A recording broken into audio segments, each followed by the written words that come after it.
Listen, back in 2009 with the 7th overall pick, the Golden State Warriors took a skinny 180-pound kid out of Davidson, who a lot of scouts said coming in wouldn't even make it in the league. That's funny. Fast forward now, that skinny kid out of Davidson is now a 4-time NBA champion, a 2-time NBA MVP, the first ever unanimous MVP, and the greatest shooter of all time. That skinny kid turned out to be Wardell Stephen Curry. What's good, YouTube man? Welcome back to another episode of Self Check. If you've been watching, you know that I'm E, but you knew that already because you'll be tuning in every time I drop a video.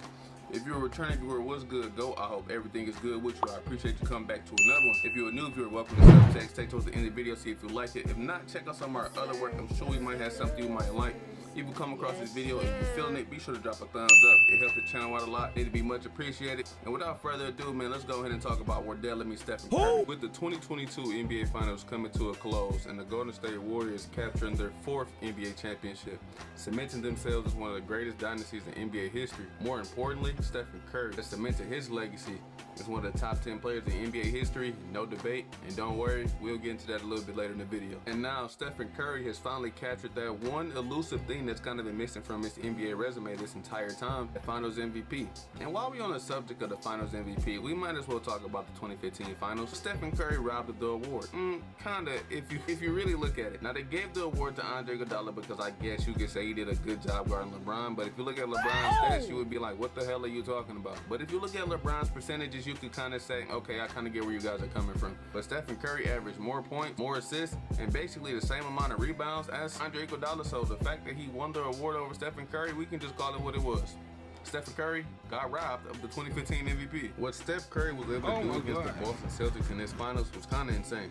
You guys got to remember, this is one of the best defenses we've seen in a long time, mainly due to their ability to kind of really switch 1 through 5. You can kind of have Marcus, Jalen, and Jason kind of mix it up with guards and forwards, maybe some bigs. The bigs, Al Horford and Robert Williams, can kind of do the same thing, but when it comes to Steph Curry, I think that's where the line gets drawn. You saw in the finals, the Celtics were okay with playing drop coverage against Steph Curry. If the Celtics kind of played drop coverage, which they did against Steph Curry, as soon as Steph Curry has a little bit of daylight, he's shooting, and then the other guys don't touch the ball. But once they start trapping Steph Curry, then the other guys start getting involved. So it's really just pick your poison. You either play drop and let Steph go crazy and kind of keep the other guys under control, or you double step and then your defense is at a disadvantage playing 4-on-3 against these Warriors who really can shoot. Your mind is going to find some way to pick that defense apart. So it's basically just, are you willing to live with the other guys getting involved and keeping Steph under control, or are you willing to play drop coverage and let Steph go crazy and obliterate your defense? Pick your poison. Steph Curry's Game 4 masterclass was really the turning point in this series.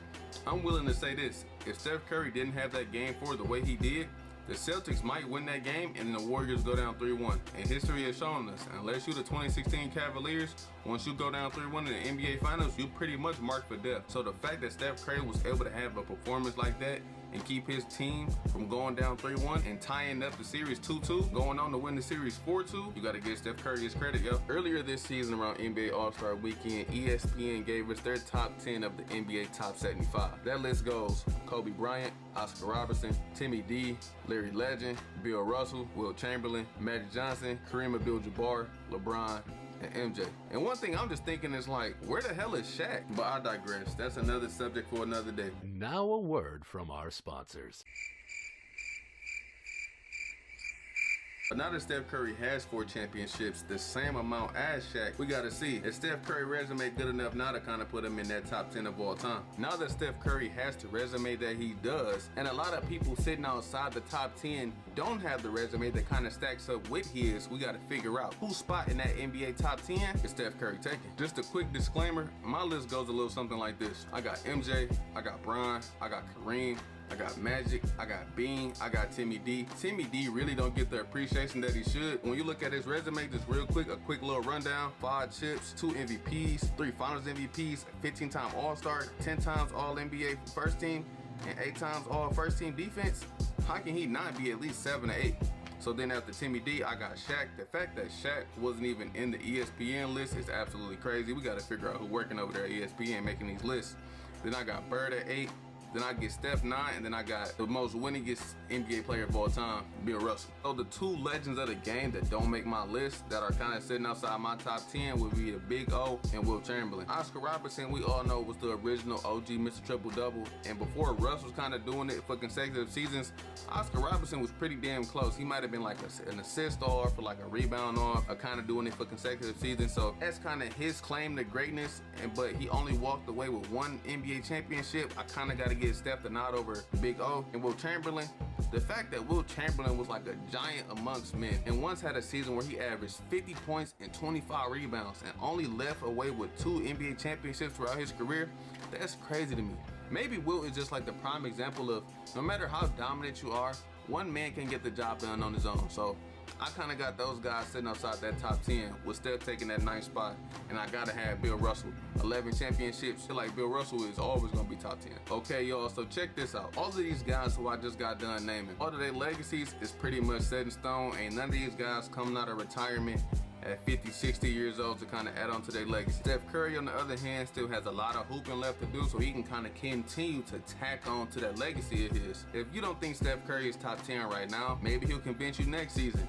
Maybe the season after that, maybe the season after that. And with the Warriors team looking the way it is, it don't look like they're going nowhere. And they might even capture another championship within these next few years, or hell, it might even be next year.